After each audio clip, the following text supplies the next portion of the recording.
Assalamualaikum warahmatullahi wabarakatuh. Selamat siang. Ini rekamannya dibuat siang, tapi besok untuk kuliahnya kayaknya pagi sama siang. Nah, teman-teman, kita akan ngomongin iklan. Saya ditemani Mas Bima. Mas Bimo ini adalah salah satu pemerhati iklan di Jogja. Jadi orang yang sering lihat iklan gitu ya Mas ya. Kita memakaikan protokol kesehatan biar tidak tertular COVID karena kita rekaman on podcast. Nah, kita mulai pertemuan kali ini dengan baca basmalah bersama-sama. Bismillahirrahmanirrahim. Teman-teman, kita akan membuat iklan itu diawali dengan konsep ya Mas ya. Jadi setiap produksi iklan pasti ada konsepnya. Nah, kali ini di belakang semoga kelihatan slide presentasinya. Itu adalah materi kuliah yang nanti akan saya coba memberitahukan ke kalian bagaimana sih kita memahami iklan dengan konsep. Yang pertama adalah next. Nah, setuju nggak Mas? Jadi kalau kita mau produksi iklan, itu yang pertama adalah kita punya gagasan dulu, ya. Gagasan kita tuh mau buat apa nih? Terus kemudian kita bermain psikologi di situ. Kenapa? Karena ketika kita melihat iklan, kan ada daya tarik tuh. Citra sama mengubah perilaku. Jadi setelah Mas melihat iklan, itu ada produk yang dibawa kan, atau jasa yang dibawa. Kemudian itu akan mengubah perilaku Mas. Contoh nih, gagasan. Iklan motor kita sering lihat ya. Motor sering lihat, terus kemudian motor tersebut dijual dengan harga yang terjangkau, kemudian ada diskon dan segala macam. Nah, kemudian dia membentuk logik, kalau saya nggak beli motor merek X, saya nggak mantep rasanya gitu. Itu psikologinya. Jadi ini yang saya alami. Kalau saya pribadi mau bercerita, keluarga saya tuh suka sama salah satu produk motor yang huruf depannya H. Dan dia nggak mau beli produk otomotif selain yang depannya H itu tadi. Jadi si iklan itu sudah membentuk psikologi. Gitu. Kalau Mas Bimo gimana Mas? Kalau saya pribadi ya setuju aja kalau untuk membuat sebuah iklan itu memang kita tujuannya adalah mempersuasi seseorang atau mempengaruhi yang tadinya nggak suka, yang kita bikin jadinya lebih suka. Itu memang tujuannya kita bikin iklan adalah harapannya ke situ. Jadi ya memang kita harus punya ide gimana caranya untuk membuat iklan yang bisa mempengaruhi khalayak publik, seperti itu sih Pak. Oke. Nah, kalau di tempatnya Mas Bimo, air minumnya kemasan apa enggak? Galon apa enggak? Saya godok wedang Pak. Godok itu. Tapi kalau misalnya suruh beli aqua, ini beli merek. Kalau beli galon kemasan gitu mau enggak? Ya kalau ada budget ya Pak. Nah, salah satu contoh lagi adalah kalau di perkotaan ya, mungkin kita rumahnya di daerah urban gitu. Itu godok wedang itu masih godok wedang. Masak air itu masih bisa dipertimbangkan, tapi kalau di daerah kota mungkin sudah galon semua ya Mas ya. Rata-rata iya. Rata-rata galon. Karena ada aspek dalam tanda kutip psikologinya higienis. Padahal ya enggak juga ya Mas ya. Ya sebenarnya nggak cuma dari higienis, mungkin dari faktor rutinitas kesibukan, jadinya mungkin nggak sempat lagi untuk melakukan aktivitas namanya godok wedang gitu, kayaknya mungkin butuh waktu. Iya. Padahal ya sehat-sehat aja Iya, ya. kalau lebih sehat namanya higienis itu lebih sehat kalau kita masak gitu, sebenarnya lebih sehat. Oke. Ya, next. Nah, slide berikutnya adalah bagaimana sih kita memahami sebuah produk iklan gitu. Jadi kalau kita nonton iklan, ngeselin ya. Jadi kalau misalnya nonton film, habis itu ada iklan 3 menit, 5 menit, terus film lagi kayak gitu. Bahkan di media sosial sekarang banyak iklan kayak endorsement, kemudian kayak itu. Bahkan kalau nggak salah ini salah satu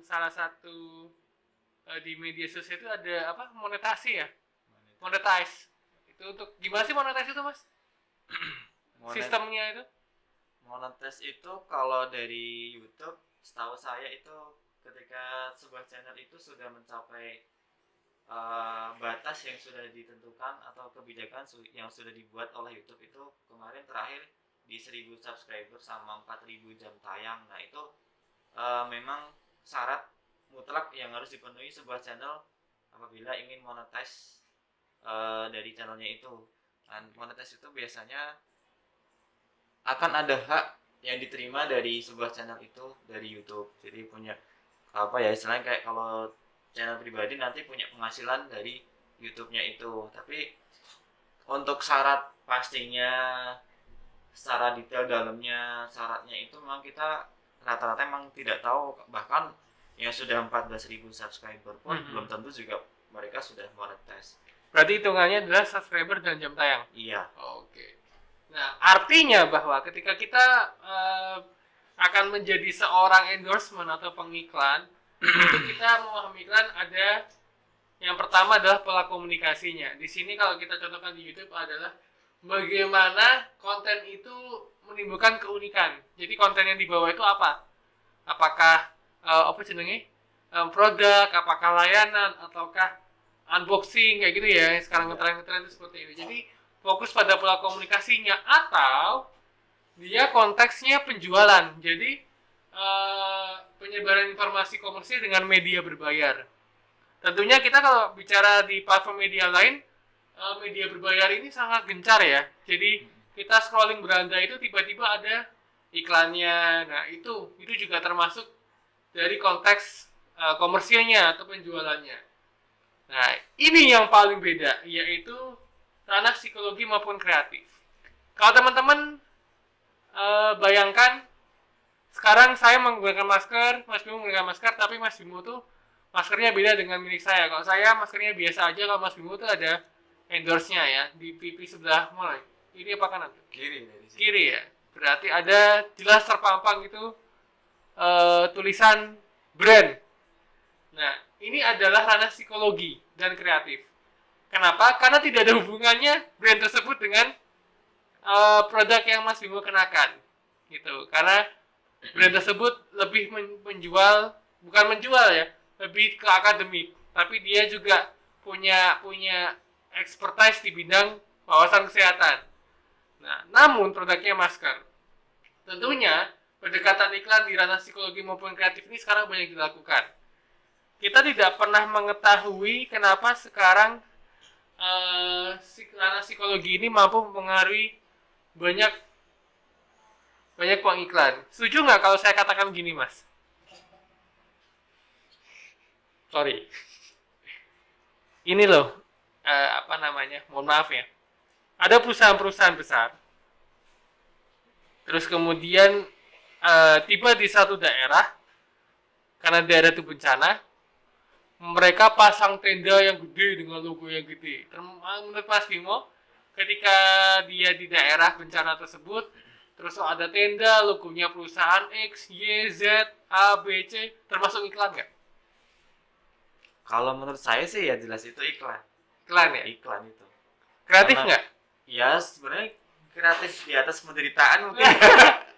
Itu buat yang berkepentingan ya sah-sah aja. Tapi kalau untuk dari apa ya, sebenarnya kalau dibilang etis nggak etis, jelas nggak etis kalau gitu. Karena emang bergembira memanfaatkan bencana atau memanfaatkan kesusahan orang tuh ya jelas nggak etis, nggak bagus. Tapi kalau kita di ranah psikologinya kreatif, dia kreatif ya. Iya, kreatif. Kita sepakatnya di situ. Memanfaatkan momen jadi. Momen ya, intinya itu. Intinya adalah kita ngomongin untuk masalah etis dan tidak etis, itu tiap-tiap individu pasti punya pendapat kan. Tapi kita memahami iklan dari 3, pola komunikasinya, kemudian penyebaran informasinya, terakhir adalah ranah psikologi maupun kreatif. Yang paling sulit yang nomor 3. Kenapa? Karena tadi Mas Bimo bilang momen. Ya. Ketika tidak ada momen, maka tidak ada aspek kreativitas yang bisa dijual. Di era pandemi ini, momennya banyak sekali. Termasuk ini, kalau teman-teman lihat video ini ada template-nya ya Mas ya. Apakah itu termasuk iklan? Termasuk iklan. Gitu. Karena ada brand di situ yang kita bawa. Oke, next. Nah, selanjutnya adalah kita ngomongin tentang produksi iklan. Ketika teman-teman membuat sebuah konsep iklan, itu yang diawali pertama adalah riset. Jadi kalian itu membayangkan bahwa ketika beriklan tuh menggunakan riset. Nah, riset ini biasanya adalah kapan, di mana, dan seperti apa konsep iklan itu akan dibuat. Jadi all about riset ya. Buat konten juga pakai riset ya Mas ya? Iya. Karena memang inilah yang akan menjadi titik awal ketika teman-teman buat iklan. Oke, kemudian slide berikutnya adalah ketika sudah preset, memilih platform. Nah, perlu diingat platform di sini adalah platform yang berbasis digital dan non-digital. Kenapa? Kalau teman-teman perhatikan ada circle, di tengahnya itu ada platform, terus kemudian ada produser, kita, dan juga konsumen. Nah, Mas Bimo pernah buat seperti konsep iklan ini menggunakan ada tahapan pemilihan platform nggak? Maksudnya, oh YouTube ini enaknya buat umur segini nih. Oh Instagram ini buat umur segini. Pernah kepikiran seperti itu nggak? Ya awalnya jelas kepikiran karena memang kita sebuah apa ya sebuah kalau di YouTube sebuah channel tuh kita bangun memang dari awal kita bikin konsepnya memang arahnya mau kemana. Oke. Kalau arahnya hanya untuk anak-anak atau edukasi atau hanya sekedar hiburan, ya itu kita tentukan dari awal. Kita bikin sebuah konten yang memang tidak melenceng dari apa yang sudah kita konsepkan dari awal.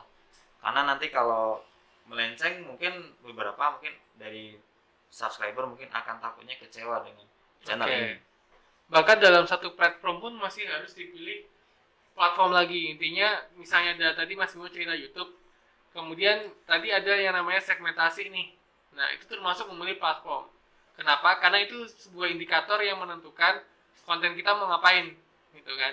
Iklan juga seperti itu. Pada akhirnya ketika teman-teman memutuskan memilih media sosial maupun media yang berbayar, itu punya konsekuensi masing-masing. Jadi, semua tadi tahapan pertama adalah diawali dari riset, kemudian memilih platform, selanjutnya adalah Mas operator, selanjutnya adalah nah operatornya ada yang beda-beda slide.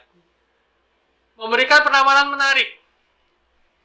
Ini yang biasanya menjadikan titik balik seorang pengiklan itu iklannya dikatakan menarik atau tidak. Ini juga ranah psikologi Mas. Jadi kebayang nggak ketika Mas lihat di jalan iklan ruang gitu ya, diskon beli perumahan ya, diskon 50% gratis apa TV misalkan. Kalau gratis istri nanti juga ambigu ya. Nah, lebih menarik mana? Beli perumahan gratis TV atau beli perumahan diskon 50%? Kalau saya ya jelas diskon. Karena kalau melihatnya dari sebenarnya banyak faktor sih Pak. Kalau ya yang mengenang kebetulan pas butuhnya lagi TV ya mungkin TV. Tapi kalau yang mungkin prinsipnya mending saya yang diskon aja lah, mungkin nanti uangnya bisa di diskonnya, sisanya buat yang lainnya. Nah ketika memberikan penawaran menarik itu, seorang pengiklan dihadapkan ke 3 kepribadian kalau tidak salah yang saya baca di bukunya Philip Kotler itu 3 kepribadian.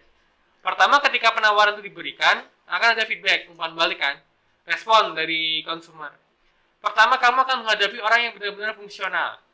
Yang Mas Bimo sebutkan tadi adalah orang-orang yang sifatnya fungsional, meletakkan pada fungsinya. Yang kedua adalah orang-orang yang dia meletakkan semua penawaran itu terhadap gaya hidup, gitu, atau lifestyle. Artinya ketika ada penawaran dari brand tertentu yang dia jadikan gaya hidup dia pasti akan mengejar sampai dapat. Yang ketiga adalah yang paling berat yang disukai oleh para penawar iklan adalah hobi. Ya, betul ya. Kita punya hobi yang berbeda nih ya. Bisa dibayangkan kan ketika ada iklan, ketika dia 50% dan hobi itu tidak bisa diukur dengan uang ya. Sudah, hasratnya sudah luar biasa. Nah, penawaran menarik itu mengakar ke situ teman-teman. Biasanya akan ada orang yang fungsional, orang yang meletakkannya ke gaya hidup, dan orang yang punya hobi atau minat tertentu. Saya bisa jor-joran loh beli satu hobi itu. Mas Bro mungkin juga iya. Nah, makanya dia tidak fungsional lagi. Tapi dia gaya hidup. Ketika dia fungsional, dia tidak menjadi hobi, tapi menjadi gaya hidup. Nah, itulah penawaran menarik bermain di situ. Makanya kata-kata diskon, sell, new, up to, segala macam itu adalah penama menarik yang akan dihadapkan ke situ. Kemudian selanjutnya adalah manfaat produk, benefit. Dalam setiap iklan pasti ada description kan ya? Iya.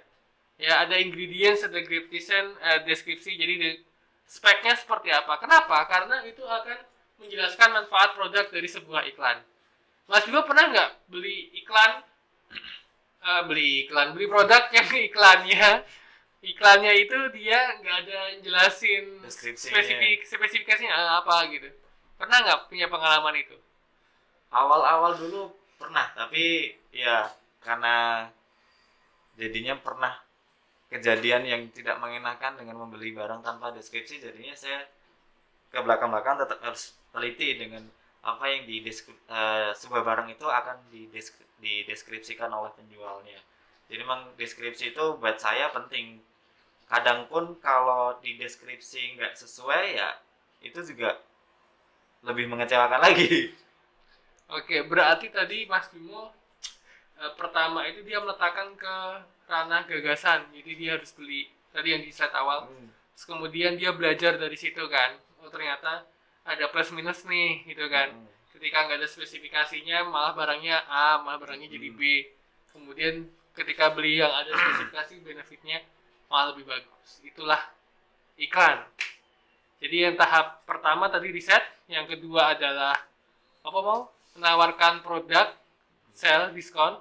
Yang ketiga adalah menjelaskan manfaat produk. Banyak loh ini. Yang keempat, menciptakan urgensi. Saya suka nih gambar ini. Jadi tadi kan kita dihadapkan tiga orang ya Mas ya, fungsional, lifestyle, sama hobi. Nah kemudian sebuah iklan itu bisa juga secara kreatif menciptakan urgensi. Kalau teman-teman lihat, kalau nanti di zoom, ini sebenarnya paper bag ya. Paper bag tapi dia menggunakan kayak donor darah ya, dan volunteer need. Nah, jadi urgensinya kita membawa si paper bag ini adalah mengkampanyekan sesuatu. Biasanya itu dilakukan oleh seperti NGO, ikan-ikan seperti itu ya, penyelamatan alam dan sebagainya. Kali ini adalah volunteer atau pendonor darah ya. Itu dibutuhkan iklannya melalui paper bag. Cukup kreatif. Urgensinya adalah yang pertama, dia ingin menciptakan bahwa ketika kamu beli kantong plastik ini, kamu sudah membantu usaha pendonor darah, tapi dengan cara yang lain. Gitu kan, saya nggak tahu apakah di luar negeri harus kita ketika butuh darah harus beli dan sebagainya, saya nggak tahu. Kalau di Indonesia, saya juga nggak tahu. Karena belum pernah donor darah. Tapi yang jelas iklan ini ingin mengatakan bahwa urgensi itu penting. Kecuali kamu melawan orang-orang yang dia meletakkan sebuah produk yang iklannya didasarkan dari hobi. Kalau orang-orang fungsional dan lifestyle, dia masih ingin menciptakan urgensi. Jadi ketika membuat iklan, kamu harus menciptakan urgensi. Ya. Pentingnya aku melihat konten ini apa, gitu ya Mas ya. Jadi pernah nggak sih Mas beli barang yang nggak penting dari gara-gara kemakan melihat iklan? Pernah nggak? Kalau aku nggak pernah, kecuali hobi. Di luar hobi aku juga nggak pernah. Oh iya. Iya. Kecuali kalau emang itu kaitannya dengan hobi, mungkin kadang yang nggak penting pun tak beli walaupun itu hobi ya. Tapi di luar hobi ya belum pernah. Kadang kita menjadi bodoh gara-gara melihat sebuah iklan. Tapi itu urgensi. Artinya ketika konsep iklannya baik adalah ketika dia menciptakan sebuah urgensi dan dia by riset, dia menawarkan produk, KSL dan sebagainya, lalu kebermanfaatan. Next. Nah, ini testimoni ini. Kenapa ini penting di masa sekarang? Karena di platform e-commerce itu, bahasa Indonesia-nya apa? E-commerce itu itulah pokoknya ya, toko online lah ya. Ini saya ambil screenshot dari toko online. Kualitas produk sangat baik, harga produk sangat baik, kecepatan pengiriman sangat baik, kecepatan pengiriman sangat baik, respon penjual sangat baik, semua baik, bahkan orang jahat pun aslinya baik. Hanya saja mungkin lingkungan dan kondisi yang merubah mereka menjadi tidak baik. nggak tahu ini maksudnya apa, tapi dia 5 star ya. Itu sebenarnya orangnya terlalu bahagia menerima bahagia jadi ekspektasinya kayak gitu. Nah, apa gunanya sih testimoni? Iklan yang direspon, kita tangkap sebagai produser ya. Kita screenshot, kita buat namanya kalau di Twitter tuh thread. Gitu. Ini pernah banyak ketika tahu kasus Iger ya Mas ya? Tahu kasus itulah ya, pokoknya yang dia mereview sebuah produk tahu ya, kemudian dia menjadi panas di akun Twitter. Nah, itulah fungsinya dari testimoni. Bahkan mahasiswa saya bilang bahwa testimoni ini akan digunakan ketika ada iklan yang dia tidak pada tempatnya. Pernah nonton film yang di dalamnya ada iklan? Di YouTube atau apa? Di YouTube, maksudnya gini, kalau ada nonton film terus kemudian di TV. yang kita minum itu ternyata kopi kereta api misalkan. Terus kemudian yang kita makan kacang apa gitu. Itu adalah bentuk testimoni. Yang paling terkenal adalah testimoni dari sebuah klinik yang depannya tong. Itu iklan yang penuh dengan testimoni. Bahkan sekarang wujud testimoni adalah endorsement ya Mas ya. Kita influencer atau selebgram kita ini bagus loh, ternyata produknya nggak bagus. Kayak gitu-gitu, itu testimoni. Jadi use testimoni dalam sebuah konsep iklan itu penting. Kenapa? Karena dia adalah feedback. Ciptakanlah iklan yang menggunakan konsep testimoni ini. Next. Nah, ternyata itu terakhir. Jadi kalau mau direview tadi ada testimoni, sebuah konsep harus ada testimoni. Kedua, dia menawarkan produk dengan sell. Terus kemudian ada benefit, urgensi, lalu harus berdasarkan riset. Oke. Mas Bimo nih, ini kita diskusi ya sekarang ya. Saya berandai-andai saya adalah pembuat iklan dan Mas Bimo adalah manajer saya. Jadi Mas Bimo punya produknya. Jadi kamu owner produk apalah gitu ya, boleh sebut. Nah, kamu ingin membuat iklan ke saya. Saya biro iklan nih. Gitu. Nah, kamu akan minta apa Mas ke saya? Untuk membuat konsep iklan dari 5 tadi, ada yang dikurangi nggak? Apa yang pertama tadi? Tadi yang pertama riset, terus menjual benefit, kemudian menciptakan urgensi, terus kemudian menawarkan produk dengan sell dan sebagainya, lalu testimoni. Kalau menurut saya sih nggak perlu ada yang dikurangin, justru kalau bisa ditambah, tapi karena kita kan yang punya sebuah owner produk, ya jelas gimana caranya ini produk bisa laku di pasaran.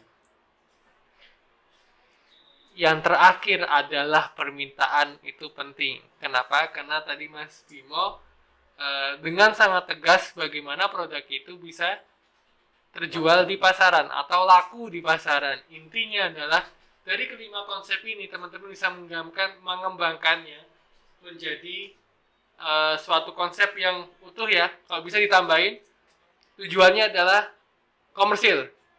Ada tujuannya psikologi? Ada. Tergantung kebutuhan atau permintaan, dalam hal ini klien. Tadi ya berada. Jadi diskusi kita nanti teman-teman akan saya tantang untuk membuat konsep iklan yang saya brief. Nah, jadi teman-teman harus membuat konsep iklan di mana letak urgensinya, risetnya bagaimana, terus kamu mau menawarkan sale dengan cara apa, kamu nantinya juga akan menciptakan urgensi yang seperti apa, terakhir testimoni yang seperti apa yang akan kamu tekankan di konsep iklan itu. Gitu ya. Thank you Mas Bimo. Salam sehat selalu. Itulah tadi teman-teman kuliah dengan melihat konsep iklan dari iklan ya, konsep iklan dari 5 kategori tadi. Semoga bermanfaat. Dukung terus channel saya.